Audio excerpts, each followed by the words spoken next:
आदाब नाजरीन, रंग तरंग में आप सभी का खैर मकदम है। हम भी दरिया हैं, हमें अपना हुनर मालूम है, जिस तरफ भी चल पड़ेंगे रास्ता हो जाएगा। जी हाँ, हिम्मत और हौसले से अगर इंसान आगे बढ़ता है तो ज़िंदगी खुद ब खुद उसे मंजिल तक पहुंचा देती है। उसके लिए हर कदम पर रास्ते खुल जाते हैं। रंग तरंग में भी हमेशा हमारी यही कोशिश रहती है कि आप तक लेकर आएं वो दास्तानें जो भरी हुई हैं हौसले और अज़्म से। ऐसे कारीगरों, दस्तकारों, फनकारों से आपकी मुलाकात कराएं, उनकी कहानियां आपको बताएं, जिन्होंने अपनी लगन से, अपनी तपस्या से पूरी दुनिया में हिंदुस्तान का नाम रोशन किया है। आज भी हमारे इस रंगीन पिटारे में बहुत कुछ नया है आपके लिए। शुरू करते हैं रंग तरंग। थिएटर की दुनिया अक्सर आपको कुछ न कुछ सोचने पर मजबूर कर देती है। जब थिएटर में एक ड्रामे की नुमाइश होती है, उसे लोगों के सामने पेश किया जाता है, तो उसके पीछे समाज के लिए एक पैगाम भी होता है। क्योंकि कहा जाता है कि थिएटर, रंगमंच असल में समाज का आईना है और ये माशरे को एक बेदारी की लहर से झंझोड़ता है। तो चलिए बादल सरकार जैसे बड़े आर्टिस्ट के इस खास ड्रामे में आपको लेकर चलते हैं। जन्म स्थान कलकत्ता, शिक्षा दीक्षा कलकत्ता, परिवार कलकत्ता, विवाह कलकत्ता और मृत्यु अभी होनी बाकी है। बादल सरकार के नाटक एवं इंद्रजीत का भारतीय रंगमंच में एक विशिष्ट स्थान है। नहीं, ठीक से नहीं मालूम। 1961 की मरदमशुमारी के अनुसार कलकत्ता की जनसंख्या थी 2 करोड़। इनमें से 2.5% लोग शिक्षित हैं। ये सब ग्रेजुएट हैं, ये सब मध्यवित्त, ये सब अपने आप को अपर क्लास का समझते हैं। मूलतः बांग्ला में लिखे इस नाटक का अनेक भारतीय भाषाओं में अनुवाद हो चुका है। ये किताब अगर मुझे समझ में ना आई तो समझा दोगे ना?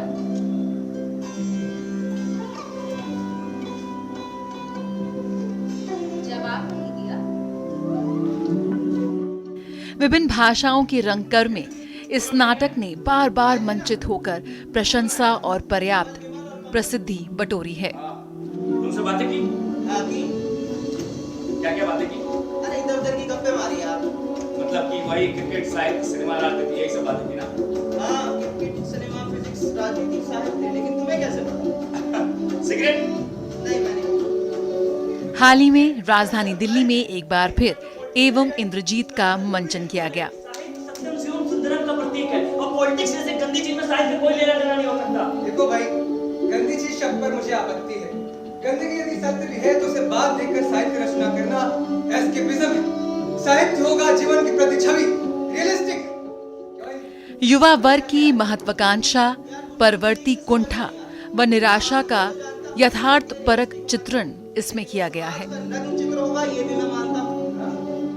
अरे 7:30 चला नहीं है प्रैक्टिकल ऑफिस में चल रहे हो अपन। हमें तो दूसरी तरफ जाना है। Bye bye bye bye.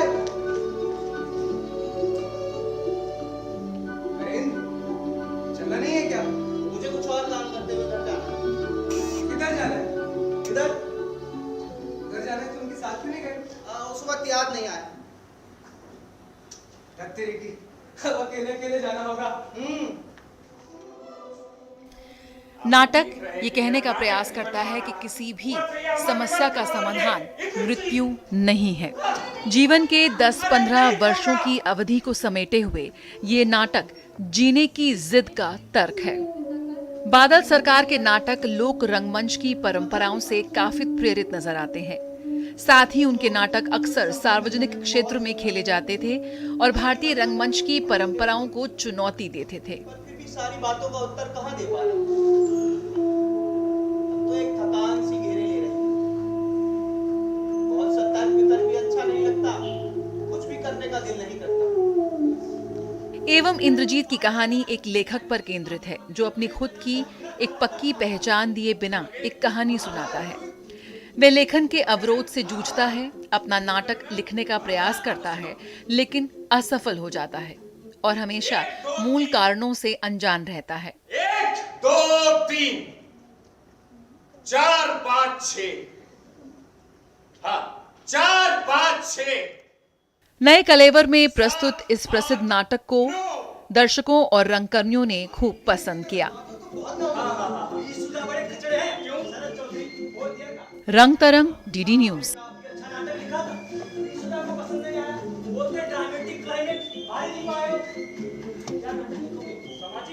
ये सामाजिक माने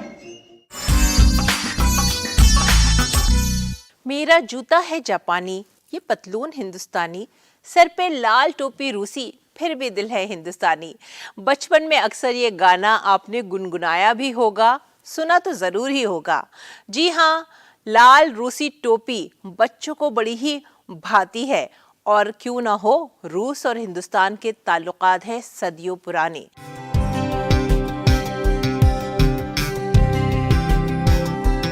रूस एक भारतीय दृष्टिकोण, ये एक भारतीय व्यक्ति और कलाकार की दृष्टि से रूस को प्रस्तुत करने और संवाद शुरू करने का प्रयास है। इस प्रदर्शनी में चित्र, फोटोग्राफ और वस्तुएं यानी कि स्मृति चिन्ह शामिल हैं, जो भारत की रूस के प्रति सद्भावना को दर्शाते हैं। प्रदर्शनी में 20 से ज्यादा भारतीय कलाकारों द्वारा चित्र, फोटोग्राफ्स और वस्तुएं प्रस्तुत की गई हैं, जो रूस के प्रति भारतीय दृष्टिकोण को प्रस्तुत करती हैं। इस प्रदर्शनी के जरिए आग्रह किया जा रहा है कि ऐसी सांस्कृतिक गतिविधियों की आवश्यकता है जो देशों को करीब लाए और कला को एकीकृत करने वाला बनाए। रूस और भारत के बीच की मैत्री है, वो जो पर्सन टू पर्सन इंसानों के बीच की जो मैत्री है, वो कई दशकों, कई सेंचुरीज पुरानी है। कोई ज़रूरी नहीं है इस चीज़ को देखना कि रशिया कब फॉर्म हुआ और इंडिया कब फॉर्म हुआ, क्योंकि हमारी जो दोस्ती है वो ज़माने से, जब अफनासी निकितिन जो है वो इंडिया आते हैं ट्रेड रूट के थ्रू, और रॉयरेक आते हैं, रेरेक हमारे यहाँ जो है वो आके पेंट करते हैं, तो इन चीज़ों को लेते हैं। और राज कपूर कब के जो है वहाँ पे जो है आज के भी चहेते हैं, उनके गाने आवारा के आज भी गाए जाते हैं। तो ये जो पर्सन टू पर्सन फ्रेंडशिप है, ये जो दोस्ती है, इसी को उभारने का जो है वो उद्देश्य इस एग्जीबिशन का है। भारत और रूस के सांस्कृतिक और आध्यात्मिक संबंध समय के साथ और भी प्रगाढ़ होते गए हैं। ये दोस्ती भाषा और दूरी की बाधाओं को पार करती है।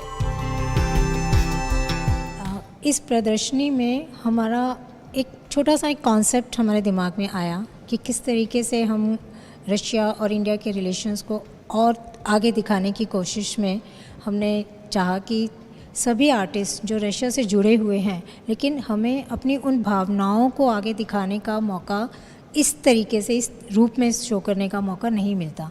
तो हमने ये सोचा कि इस तरह की एक प्रदर्शनी लगाई जाए, जिसमें जो भी आर्टिस्ट जो किसी भी तरीके से, सिर्फ एक पेंटिंग और फोटोग्राफी के माध्यम से नहीं, कोई किसी भी तरीके से अगर रशिया से जुड़ा हुआ है तो हम उसके उस जुड़ाव को आगे शो कर सकें। अफनासी निकितन की भारत यात्रा के समय से लेकर रेरिक परिवार की यात्रा और भारत में बसने तक, राज कपूर की आवारा और बॉलीवुड की भावुक फिल्मों के रूसी में डब होने और रूस के राष्ट्रीय टीवी पर दिखाए जाने तक, और वर्तमान समय के व्यापार, शिक्षा और सांस्कृतिक आदान प्रदान तक, भारत और रूस के रिश्तों की झलक इस प्रदर्शनी में साफ नजर आती है। जया सिन्हा, रंग तरंग, डीडी न्यूज।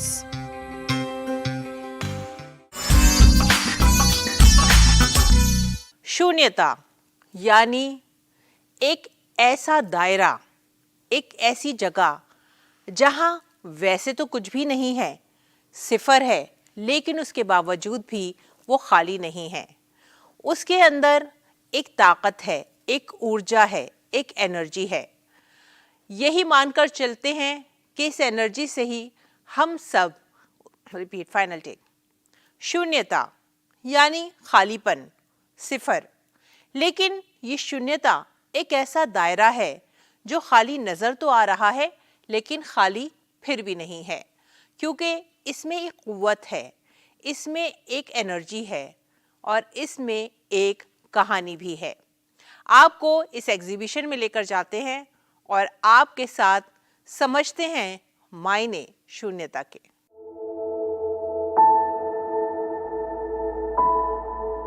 सब कुछ शून्यता से पैदा होता है और शून्यता में लौट जाता है।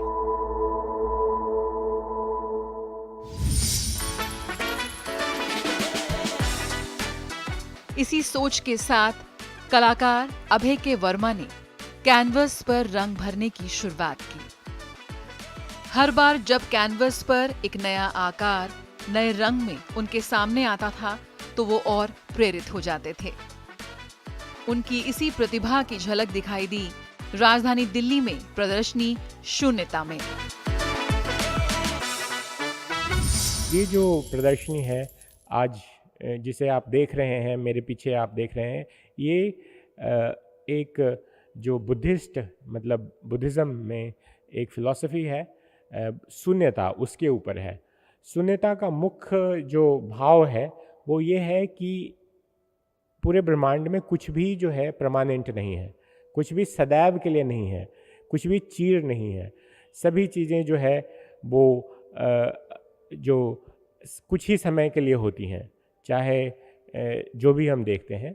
इसीलिए इसमें जो सर्कल्स आप देख रहे हैं वो शून्यता को दर्शाता है। बौद्ध दर्शन के माध्यम से शून्यता की खोज की गई है, जिसमें दुख और संसार, जन्म और मृत्यु के चक्र से मुक्ति के लिए शून्यता को समझना महत्वपूर्ण हो जाता है। इन तस्वीरों में आपको शून्यता के दृश्य नजर आएंगे। जब कोई उन्हें करीब से देखेगा तो उसे रूप दिखाई देगा, जब दूर हो जाएगा तो वो रूप गायब हो जाएंगे। जो बचता है वह शून्यता ही है। आप जो है जिन चित्रों को देख रहे हैं वो चित्र जो है आप अगर पास से देखें तो आपको फॉर्म नज़र आएंगे, अगर आप दूर से देखें तो सिर्फ आपको एक तरह से जो है रंग सिर्फ दिखेंगे, एक सर्कल या वृत्त दिखेगा सिर्फ। और ये जो है ये दर्शाता है कि शून्य जो है वो एक है, लेकिन जो शून्य के अंदर चीज़ें हैं, मतलब जो फॉर्म्स हैं वो बदलती रहती हैं। जिस तरह से हमारा जीवन प्रतिदिन बदलता रहता है, जिस तरह से हमारी धरती बदलती रहती है, जिस तरह से तारे और ब्रह्मांड बदलते रहते हैं। ये प्रदर्शनी दर्शकों को शांति का एहसास कराती है, उन्हें सोचने पर, आत्मनिरीक्षण करने पर प्रेरित करती है। पेंटिंग्स रचनात्मकता और सौंदर्य बोध से भरपूर हैं। शून्यता एक बेहद महत्वपूर्ण अवधारणा है। उसका ये चित्रण दर्शकों को खासा पसंद आया। Just very nice to see how the shape, a simple shape of a circle expresses so much, where the philosophy meets very abstract art, where the colors plays with forms and shapes. So very gratifying for a spectator to look at that very deeply researched. अभय के की कलात्मक यात्रा 2005 में Moscow में शुरू हुई। तब से उन्होंने पेरिस, सेंट पीटर्सबर्ग, नई दिल्ली, ब्राजीलिया, दुनिया के कई कोनों में अपनी कलाकृतियां प्रदर्शित की हैं। अभय की कलाकृतियां आत्मनिरीक्षण की भावना के साथ वास्तविक सांसारिक मुद्दों को भी संबोधित करती हुई नजर आती हैं। रंग तरंग, डीडी न्यूज।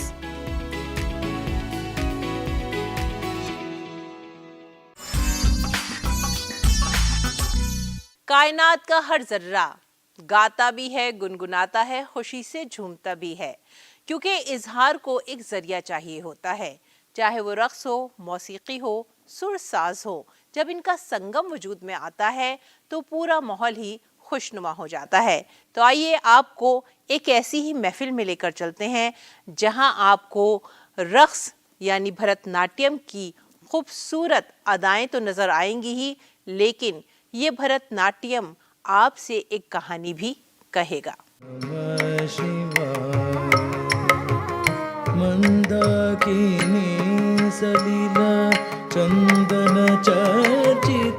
भगवान शिव का बहुमुखी व्यक्तित्व विविध भावनाओं को उत्पन्न करता है। प्रेम, विस्मय, भक्ति, वीरता और यहाँ तक कि घृणा भी।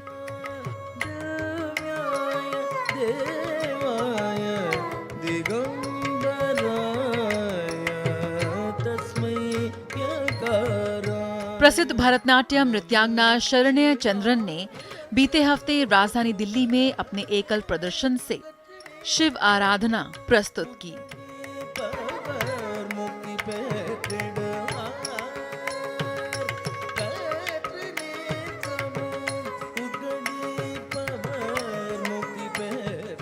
अपनी आकर्षक प्रस्तुति के माध्यम से शरण्या ने भगवान शिव के व्यक्तित्व को मंच पर पेश किया।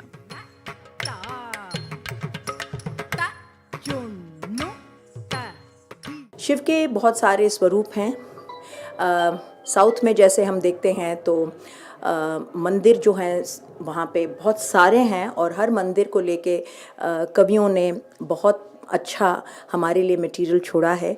जो तो पहले हम मदुरई के कालमाड़ी आर्य पेरुमाल जो है शिव, जिन्होंने अपना दायां पैर उठा के नृत्य किया, उसके बारे में एक बहुत सुंदर कवित है, उससे हम शुरू करते हैं। और फिर एक वर्णम जो कि भरतनाट्यम का एक बहुत ही इम्पॉर्टेंट एस्पेक्ट है, उसमें श्रृंगार भक्ति हम लोग करेंगे जो शिव को समर्पित है और तंजावुर बृहदीश्वर उनको समर्पित है।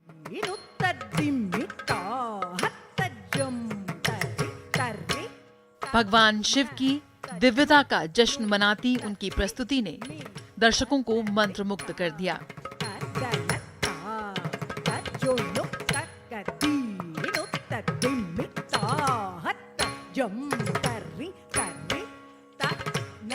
इस प्रस्तुति की प्रेरणा उन्होंने भारत के समृद्ध साहित्य से ली, जिसमें तमिल, मैथिली और अन्य भाषाओं की कविताएं और छंद शामिल हैं।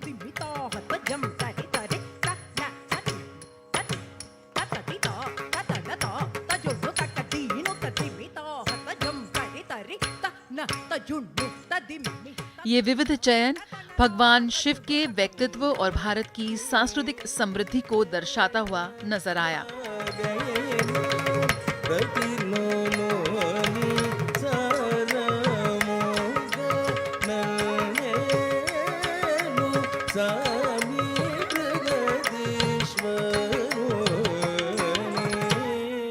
शरण्या चंद्रन के लिए ये मौका था अपने दर्शकों से एक बार फिर जुड़ने का, क्योंकि एक अंतराल के बाद उन्होंने मंच पर वापसी की है।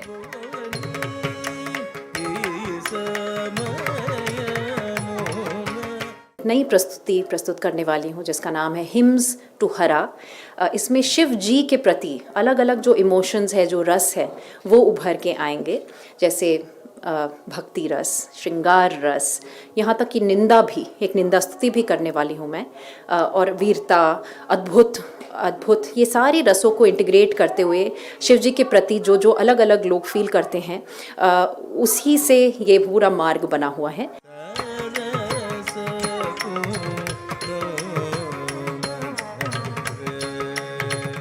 कई पुरस्कारों से सम्मानित शरण्या चंद्रन 3 दशकों से अधिक समय से भारत ही नहीं पूरे विश्व में कई यादगार प्रस्तुतियों का हिस्सा रही हैं।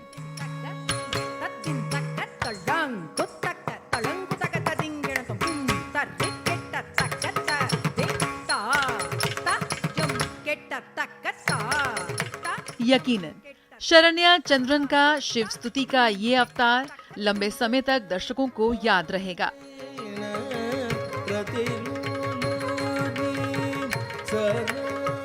रंग तरंग, डीडी न्यूज।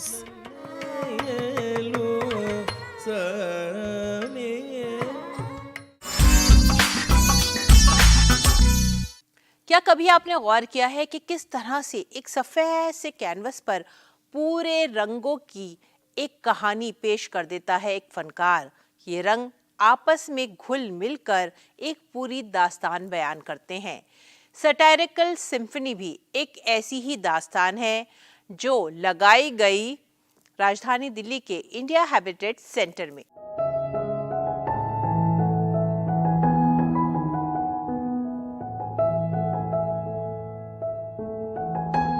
रंग और चित्रकला का संबंध आपस में बहुत गहरा है।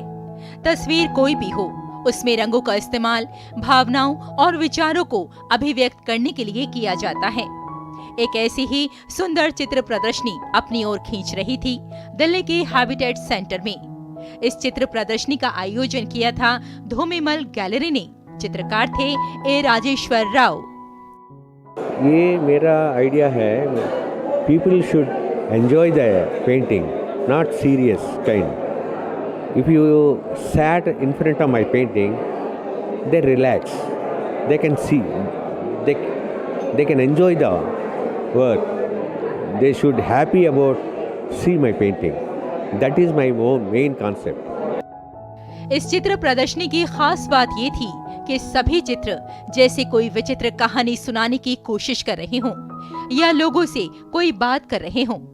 इस प्रदर्शनी का विषय था सैटारिकल सिम्फनी, यानी एक ऐसी चित्र प्रदर्शनी जिसमें हास्य और व्यंग का सुंदर संगम देखने को मिले और चित्रकार ने अपने विषय के साथ पूरा इंसाफ किया। लोगों का जो रुझान है, जो रुचि है कला और संस्कृति के प्रति, वो बहुत बढ़ती जा रही है। और हम संसार का सबसे पुरातन धर्म है, हम संसार की सबसे पुरातन सभ्यता है, मुझे लगता है। और कला और अगर संस्कृति की बात करें तो चाहे रोम हो, चाहे मिस्र हो, हमसे अधिक विविधता किसी कला और संस्कृति में नहीं है। राजेश्वर राव एक ऐसे जाने माने चित्रकार, कवि, मूर्तिकार और कला गुरु हैं। उनके चित्र दर्शकों को अपनी ओर खींचने में कामयाब रहे। आजकल का युवा भारतीय संस्कृति के प्रति काफ़ी जागरूक हो रहा है। मैं जैसे देखती हूँ एग्जीबिशन में कि वो कला के प्रति बहुत ज़्यादा जागरूक है और वो नई नई चीज़ें खोजने की कोशिश करता है। ट्रेडिशनल आर्ट के साथ वो कंटेम्प्रेरी आर्ट को मिलाने की भी कोशिश कर रहा है। जैसे यहाँ पर भी मैं इस एग्जीबिशन को भी मैं देख रही हूँ कि जहाँ पर उन्होंने राजस्थान का लिया है उन्होंने, और बहुत सारी चीज़ें एलिमेंट्स लिए हैं। तो उन्होंने मॉडर्न के साथ साथ कंटेम्प्रेरी के साथ साथ ट्रेडिशनल आर्ट को भी जोड़ने की कोशिश की है। चित्रकला में कलाकार के आंतरिक भावों की अभिप्रेरणा चित्रों के माध्यम से प्रदर्शित होती है।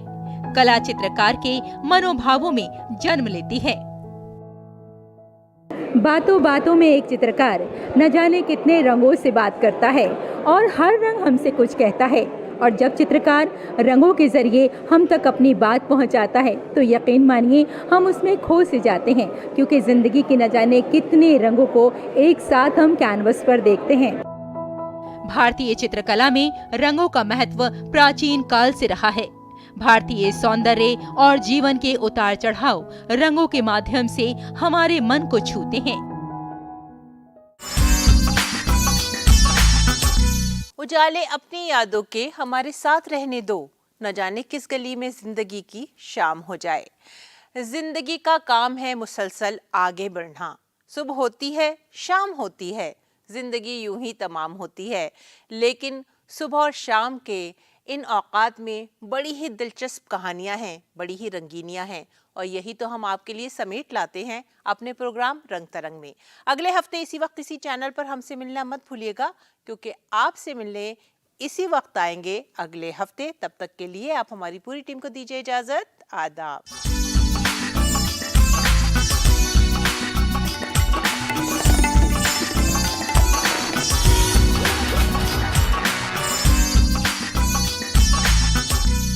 स्वाकुकुलभूषण गोब्राह्मण